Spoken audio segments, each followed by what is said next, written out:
여러분은 어떤 사람이십니까? 질문을 좀 자주 하세요. 질문 같은 거 관심이 없으세요. 좋은 질문은 좋은 답을 들으면서 자신도 풍성해지고 많은 자들에게 유익을 주는 것을 보게 됩니다. 한 많은 사람이 똑같은 것을 봤어요. 사과가 나무에서 떨어지는 것을 봤죠. 그런데 한 청년은 그것을 보고 있으면서 이렇게 한 것입니다. 저 사과가 내 입에 떨어져야 되는데 그게 아니에요. 내 입에 떨어져서 뭐 그게 아니라니까요. 아니, 사과가 뚝 떨어질 때, 아니 헤어질 때, 그 나무에서 헤어질 때, 가지에서 헤어질 때 이쪽으로 갈 수도 있는 거 아니야? 이쪽으로 갈 수 있는 것도 아니야? 저쪽으로 갈 수 있는 거 아니야? 왜 땅에 떨어지지? 이런 질문을 했다니까요. 그래서 고심을 하고 연구를 한 거예요. 왜 밑으로 떨어지지? 그리하여 발견한 것이 이 지구에는 중력이 있더라. 끌어당기는 힘이 있더라. 그 힘을 향해서 내려갈 수밖에 없더라라는 중력의 법칙을 발견하고 그것을 통해서 과학을 진일보시킨 그런 일이 있는 아이작 뉴턴. 좋은 질문이었고 좋은 답을 얻은 것입니다. 질문은 필요해요. 오늘 본문에도 질문이 있습니다. 10절, 예수께서 예루살렘에 들어가시니 온 성이 소동하여 이르되 이는 누구냐 하거늘. 아시는 대로 오늘 본문의 장면은 예수님께서 이제 십자가를 눈앞에 두시고 마지막 예루살렘에 들어가시는 그 장면, 주일입니다. 주일에 들어가시는 그 장면이에요. 그래서 나귀를 타고 들어가시는 그 일들 가운데 호산나의 노래도 있었고 이는 누구냐 하는 질문도 있었던 것입니다. 어떤 마음으로 이 질문을 던졌는지, 아무튼 이 질문은 역사적으로 너무너무 중요한 질문입니다. 그래서 예수님께서도 너희는 나를 누구라 하냐, 예수님을 누구라 하는지에 대한 질문을 사람들에게도 제자들에게서도 찾았습니다. 마태복음 16장 13절 15절에 보면 예수께서 물어 이르시되 사람들이 인자를 누구라 하느냐, 이르시되 너희는 나를 누구라 하느냐. 세례문답하는 가운데 저와 우리 당회가 그 문답하러 온 자들에게 묻고 또 물은 것은 예수님이 누구십니까? 당신의 예수님은 누구십니까? 예수님을 믿어야 천국 간다는 얘기를 하셔요. 그러면 그 예수님이 누구십니까? 누구십니까? 묻고 또 묻는 역사의 가장 중요한 질문, 예수님은 누구신가? 그 물음을 물었던 것입니다. 이는 누구냐? 예수님이 도대체 누구냐? 라는 그 질문을 우리가 이제 답을 써갈 거예요. 그런데요, 오늘은 본문에 보니까 예수님에 대해서 두 모습을 찾을 수 있어요. 그런데 여러분들에게 세례를 이제 받은 지가 몇 년, 수십 년 된 분들인데 예수님이 누구세요? 물으면 여러분들의 대답도 그렇게 길지는 않을 거예요. 제가 충격을 받은 책이 있습니다. 뭐냐면 어떤 분이 예수님에 대해서 묵상했는데 책이 12권, 수천 페이지, 예수님에 대한 그 갈망과 사모함과 발견된 그 아름다움과 위대함이 수천 페이지로도 모자라는 거예요. 단 한 분에게만 집중한 거예요. 그리고 써내려가고 또 써내려가는데 다 채우지 못할 예수님에 대한 갈망, 다 표현 못할 그분의 위대함. 근데 오늘은 두 면만 살펴볼 것인데요, 잘 새기시고 나의 예수님 도대체 어떤 분인가? 예수님에 대해서 좀 가난하지 마세요. 빈궁하지 마시라고요. 할 말이 없어. 10년 전, 20년 전에 세례 받을 때 거기서 더 나간 게 없는 질문도 없고 대답도 찾지 않는 그런 삶을 살지 마시고요, 예수님은 누굴까 물으시면서 답을 찾아야 될 텐데요, 오늘은 어떠한 답을 주실까요? 그 첫 번째, 예수님은 왕이라는 것이에요. 예수님은 왕이십니다. 그래서 명령하십니다. 6절에 보면 제자들이 가서 예수께서 명하신 대로 하여. 예수님은 명령하실 수 있는 유일한 왕이십니다. 온 사물을 향해서, 온 사람을 향해서 명령하실 수 있는 유일하신 분이 예수님이야. 예수님이 모든 것의 왕이시며 모든 사람의 왕이시요, 그러니까 예수님만이 명령하실 수 있습니다. 오늘 이렇게 나귀를 타고 입성하시는데 이 나귀를 오다 가다 만난 것이 아닙니다. 돈 주고 렌트하고 산 게 아니에요. 명령으로 끌어온 거예요. 명령이 명령.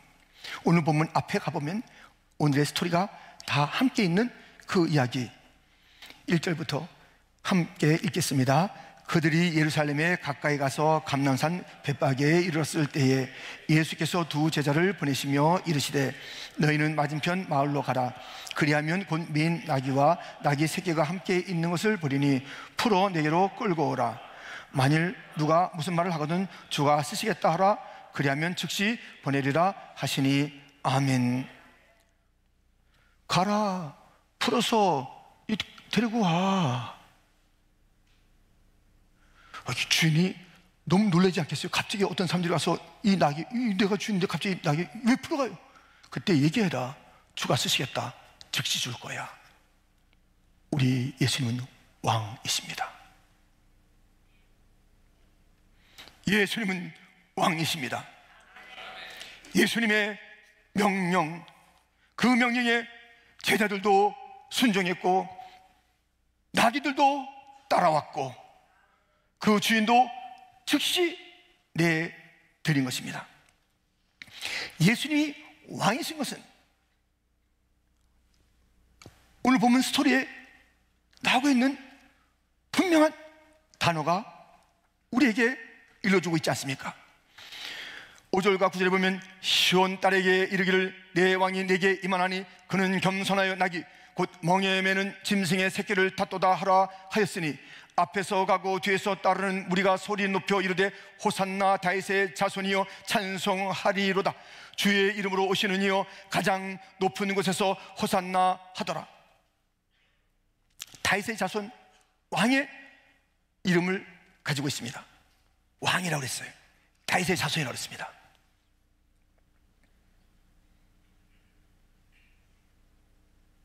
그러니까 명령할 수 있죠. 옛날에 임금이 명령합니다. 그것을 어명이라고 합니다. 어명. 순종 안 하면 죽어요. 순종해야 돼요. 즉각적으로 어명이 내린 왕의 명령대로 그대로 움직여야 돼요. 거기다 토를 달고 이유를 달고 뭐라고 그러면 죽어버려. 진짜 왕, 절대적인 왕, 그분의 말씀 앞에 주님께서 우리에게 주신 로버트가 아닌 자유의지를 주시고 꼭두가시가 아닌 우리의 어떤 선택에 대한 여지를 우리에게 심어주셔서 우리로 하여금 하나님의 형상의 그 자유함을 가지고 살겠는데 그 자유를 불순종으로 쓰고 있어요. 말씀 안 듣는데 쓰고 있어요.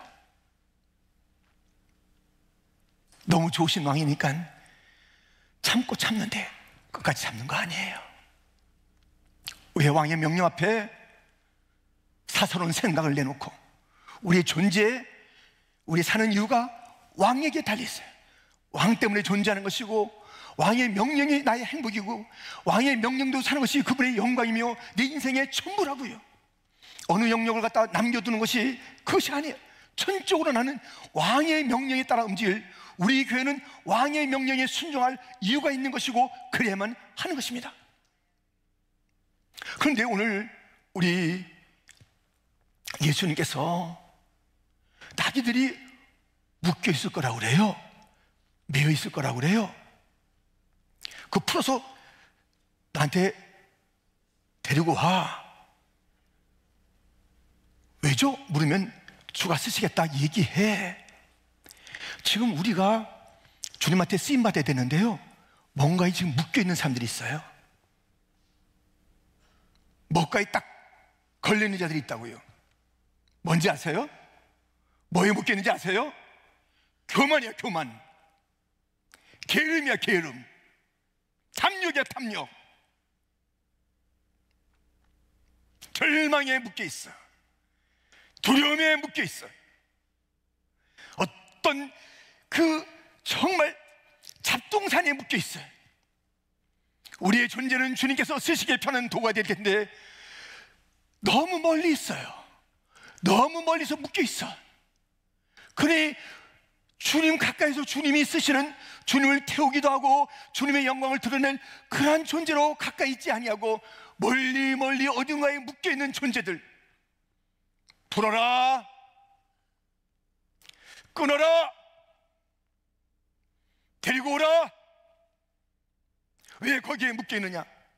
왕이 명령하는 것이 주가 쓰시겠다, 이리 와, 엎드려, 올라갈 거야, 다 그대로 하는 거예요.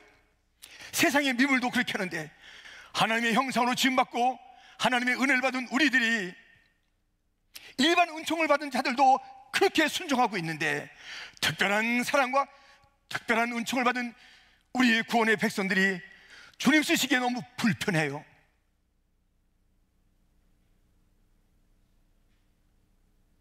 여러분들, 교육자들이 무슨 교회를 갖다 부탁할 때 전화하기가 힘든 사람 되면 틀린 거야, 틀린 거예요. 전화할 때 전화 들을게 놨다, 들까 놨다가 전화할까 말까, 전화했다가 또 왕짜증 내면 어떡하지? 에이, 하지 마라. 그리고 내가 한다. 이런 교회가 되면 슬픔의 교회. 누구든지 무슨 일이 있어, 그냥 우리 교회 아무나 전화하면 되는 거야. 새벽 3시야, 전화하는 거야. 지금 교회 지금 물이 새고 있는데 바람 부는데 빨리 나와서 좀 봐야 되겠습니다. 목사님, 내가 닷새 뒤에 갈게, 닷새 뒤에. 내년에 갈게, 내년에. 목사님, 제가 지금 아직 잠이 좀, 너무 골치가 아파. 애가 속색해. 남편이 아직까지. 이유가 있겠죠. 왕 앞에는 이유 없어요. 우리의 왕 앞에는 이유가 없어. 우리의 왕은 다 알고 계셔요. 우리의 처지와 모든 것을 알고 계시면서 명령하시는 거예요. 못할 게 없는 거예요. 왕 앞에는 못할 게 없어요. 어쩌자고 더딘 교회, 게으른 교회, 핑계대는 교회, 주님이 쓰시기에 너무 불편한 교회. 전화 들었다 놨다 들었다 말하면 아니나 다를까? 예. 아유, 나는 뭐 교육자가 한 10번 찾아와서 내가 나왔어. 좋겠습니다. 그 사람 안 돼. 자랑거리입니까? 교회에서 뭔가 부탁했는데 나 10번 만에 나와줬어. 난 다음에 이제 한번 나와줬으니까 좀 더 시간 있을 거야. 자랑이세요. 큰일 났어요. 왕이야, 왕. 우리의 왕이야. 우리의 왕이 말씀하시는 거예요. 왕이 명령하시는 거예요. 왕이 말씀하실 때는 즉각 순종이 필요한 거예요. 어디다 돌을 다는 거예요? 어디다 이유를 다는 거예요? 우리가 살아있다면 왕의 명령에 즉각 순종해서 사는 것이 내 삶의 이유.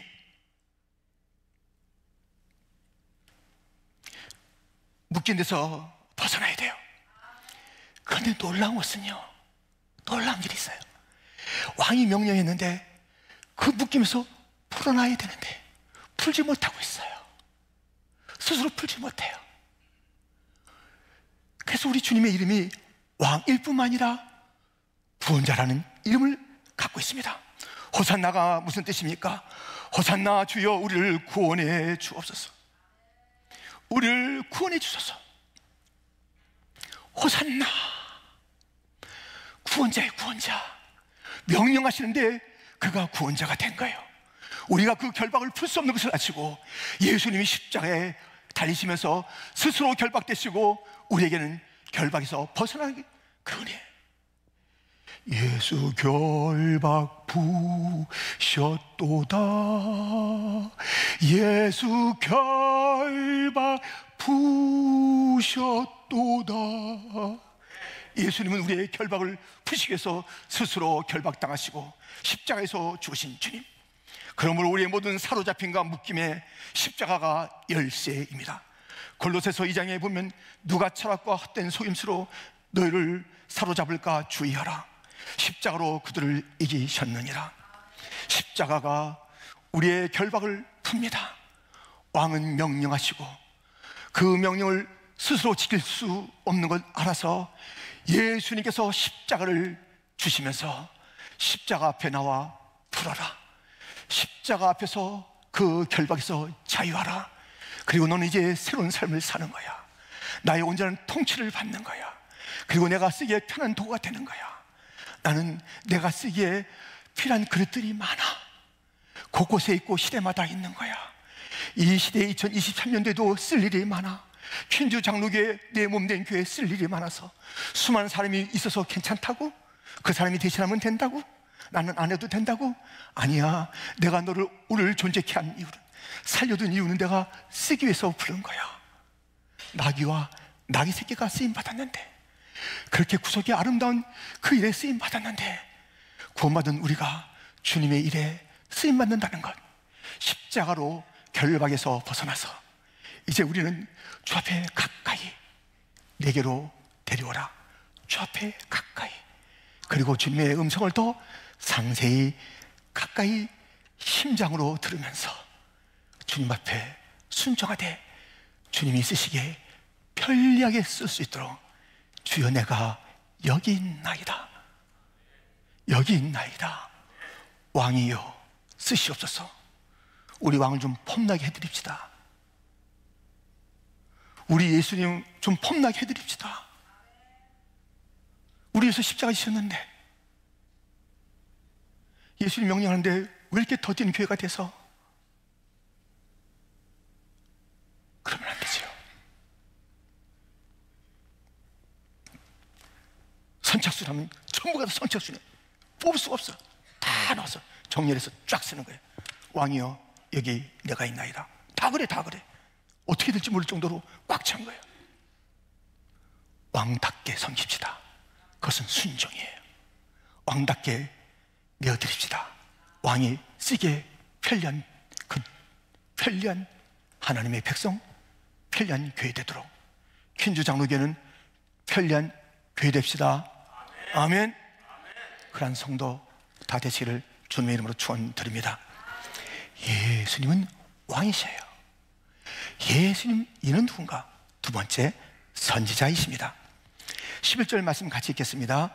무리가 이르되, 11절 같이 읽겠습니다. 무리가 이르되 갈릴리 나사렛에서 나온 선지자 예수라 하니라. 아멘.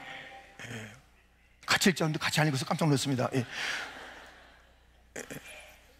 예. 선지자. 예수님을 호산나로 환영하고 환호하고, 누구야? 이가 누구야 도대체? 그 물음에 선지자란 답을 쓴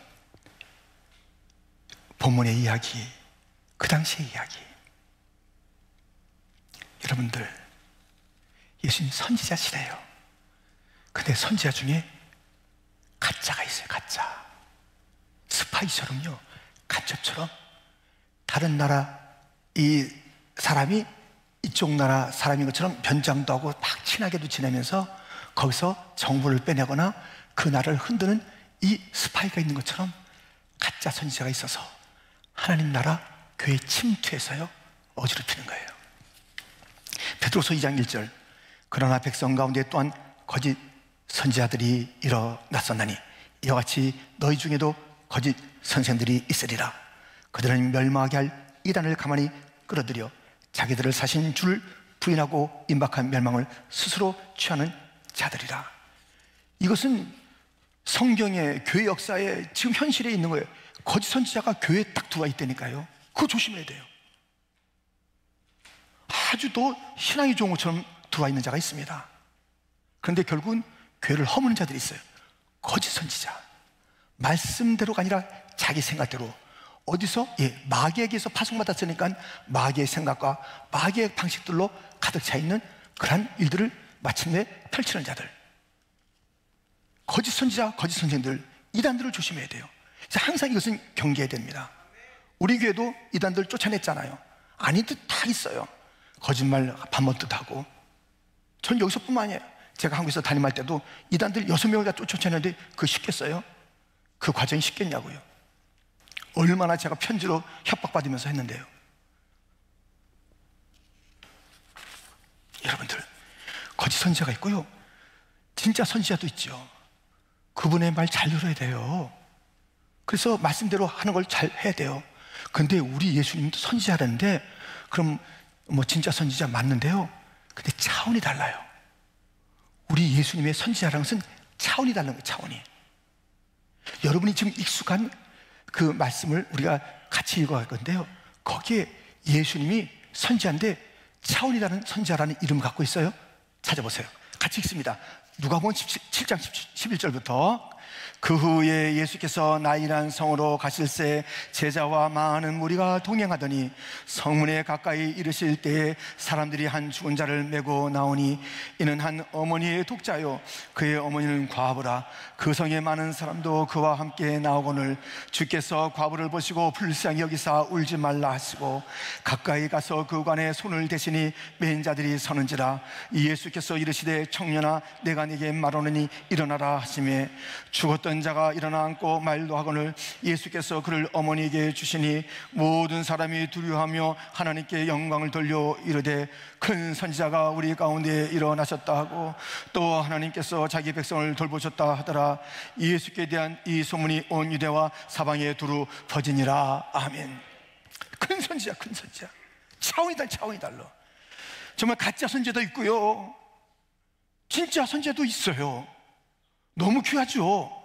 근데 우리 예수님이 선지자라는데 그들과 같은 그런 선지자 정도가 아니에요. 그는 장례 행렬을 멈추고 눈물의 여인 울지 말라 위로하시고 죽어있는 청년 일어나라 말씀하시고 돌보시고 긍휼을 베푸신 큰 사랑의 선지자. 인간 선지자가 할 수 없는 큰 일을 그만이 하실 수 있는 그 일을 하시는 큰 선지자, 큰 긍휼을 갖고 계신 그 선지자, 큰 용서를 갖고 계신 그 선지자, 그 선지자이십니다. 그런데요, 오늘 이제 본문에 보면 이런 말씀이 있어요. 8절에 보면 무리의 대다수는 그래요. 다는 아니에요. 대다수는 많은 사람이 그렇겠지만 일부는 안 그래요. 무슨 일을 하냐면 9절에 보니까 이렇게 되어 있습니다. 앞에서 가고 뒤에서 따르는 무리가 소리 높여 이르되 호산나 다윗의 자손이여 찬송하리로다. 주의 이름으로 오시는 이여 가장 높은 곳에서 호산나 하더라. 지금 다는 아니에요.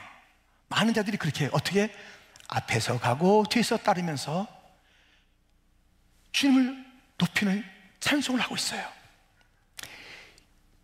예수님 중심으로 모이는 곳은 무엇이 있다? 찬송이 있어요. 예수님 중심으로 앞에 뒤에 막 이렇게 모이는 곳에는 무엇이? 찬송이 솟구치게 돼 있어요. 그래서 이 찬송이 솟구치는 자 보면 주님과 가까이 있는 자가 찬송 아니할 수가 없어요. 지극히 높은 곳에 그 주님, 높으신 그 주님을 송축하는 게, 여러분들, 제가 설교를 시작하면서 중력의 법칙 얘기했잖아요. 중력의 법칙은 땅에 힘이 있어서 우리가 다 이 밑으로 끌어당깁니다. 그래서 발을 땅에 딛고 사는 거예요. 가끔 가다가 공중부양하는 사람이 있어요. 공중부양. 땅에 발을 안 딛고 다니는 사람 있잖아요. 사기치는 거예요. 사기치는 거예요. 가짜 마술. 그거 보면 다 줄이 있어. 그러니까 공중부양은 없다. 우리는 중력, 땅에 발을 딛고 살아야 된다. 그런데 중력의 법칙만 있는 것이 아니라 은혜의 법칙이 있어요. 은혜의 법칙은 하늘을 향하게 하는 거예요. 나 비록 여기 살아도 하늘을 향해서 살게 하는 거예요. 주님을 찬양하는 거예요. 주님을 높이는 거예요. 그런 특징이 있어요. 그래서 주님을 가까이 있는 자는 주님을 높이는 거예요. 와, 호산나 다윗의 자손이여 지극히 높은 곳에서는 호산나 주여 구원자 왕이야. 수천 페이지 예수님을 묵상하고도 다 쓰지 못한 그런 주님을 갈망하는 자가 있다면 예수님 얘기해 보세요. 내가 물어봐야지. 여러분의 예수님에 대해서 반 페이지라도 쓸 수 있어요? 그러면서 귀찮다 펜을 집어드는 건 아니에요? 수십 년 예수님을 묵상했는데 또 그분의 아름다움과 위대함이 또 질문을 던졌을 때 예수님은 누구실까? 예수님은 누구실까? 질문을 던졌을 때 또 오늘 부른 찬송만 해도 얼마나 많은 예수님의 모습이 나오냐고요. 근데 우리 너무 예수님에서 빈공하고도 그리고도 잘 살아. 이 무슨 일입니까?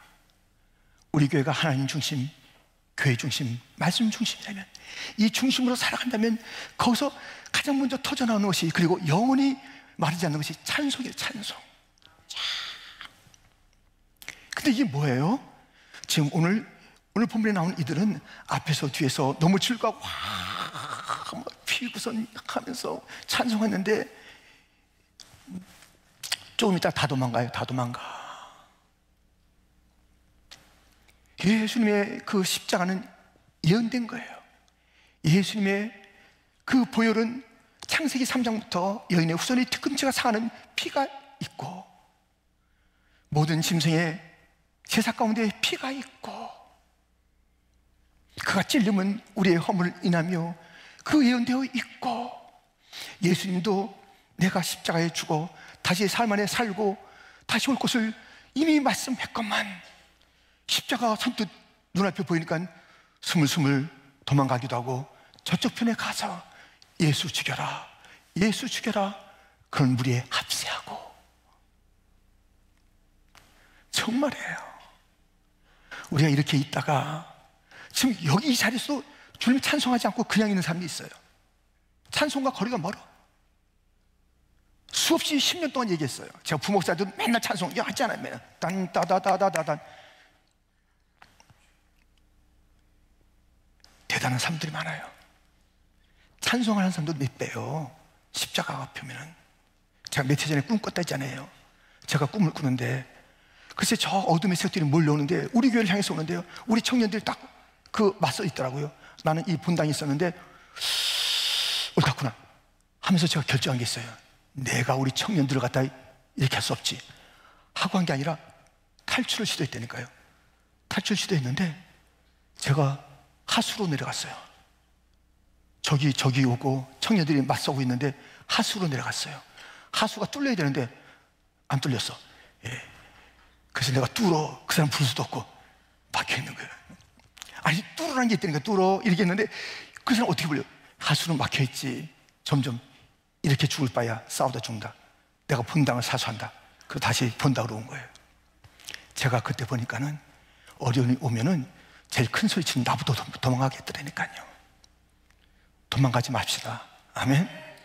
제가 어디 가나 좀 보시고 부르세요. 목사님 어디 가요? 그럼 정신 차리고 주님 가까이서 있을 테니까 도망가지 말자고요. 가까이 있던 자가 다 도망갔어. 제자들까지 도망갔어요. 주님 놔두고 도망갔어요. 다시 그 모습을 우리가 보여야 되겠냐고요. 2000년 동안 우리가 성경도 읽고 말씀도 듣고 삶도 살고 그것이 어떤 일을 자초하는지, 그래서 2000년 동안 이스라엘 백성들이 땅을 잃고 그 자기의 모든 것들을 잃어버리면서 수많은 고통당하고 홀로코스트도 당하고 이러한 일들이 있었던 거 알잖아요. 핏값을 우리한테 돌리지 그래? 핏값을 우리한테 돌리지 그래? 그 말하는 건, 그 말을 한 건 자기들이 말한 거예요. 무슨 일이 있으려고 예수의 핏값을 우리에게 돌려라. 2000년 동안 처절한 이제 하나님의 그 예언의 말씀을 통해서 역사가 되어지는 것을 보시라고요. 근데 어디 있는 거예요? 어디 도망가는 거예요? 우리는 앞에서 뒤에서 주님을 다 옹이하고 그 주님을 찬양하고 중력의 법칙으로 사는 인생, 아직까지는 그럴 수밖에 없지만 우린 은혜의 법칙, 저 천성을 바라보며 나아가는 그런 존재가 되었으니,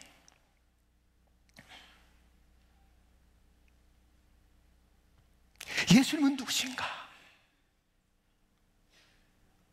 오늘은 우리에게 왕이시다, 그는 명령하시는 분이다. 절대 순종해야 된다.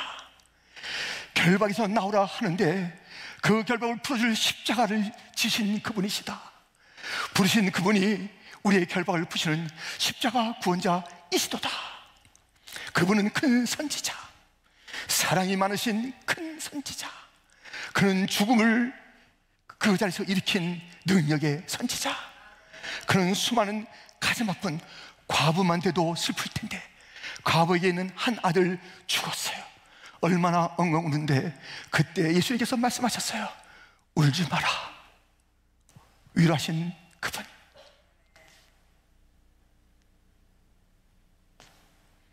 찬송하기에 합당한 그분.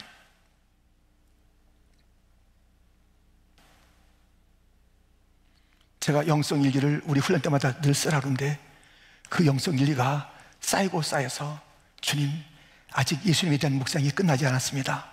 그런 이야기를 좀 듣고 싶어요. 예수님에 대한 목마름이 아직도 있답니다. 예수님을 더 알고 싶습니다.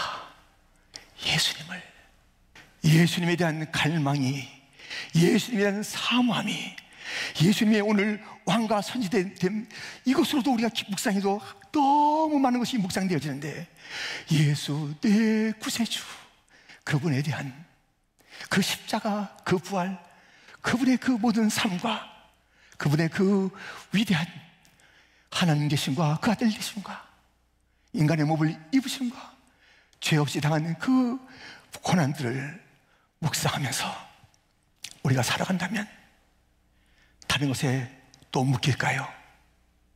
엉뚱한 것 붙잡고 폼잡고 있을까요? 우리의 왕은 겸손한데 더 이상 교만할 수 있을까요? 우리의 입이 떠지지 않고 찬양하라 해도 찬양 안에, 말씀 먹으라 해도 말씀 먹지 않고 그냥 존재하는 종교인으로 끝까지 사실 것인지, 당신의 예수님은 도대체 누구십니까? 답을 쓰세요.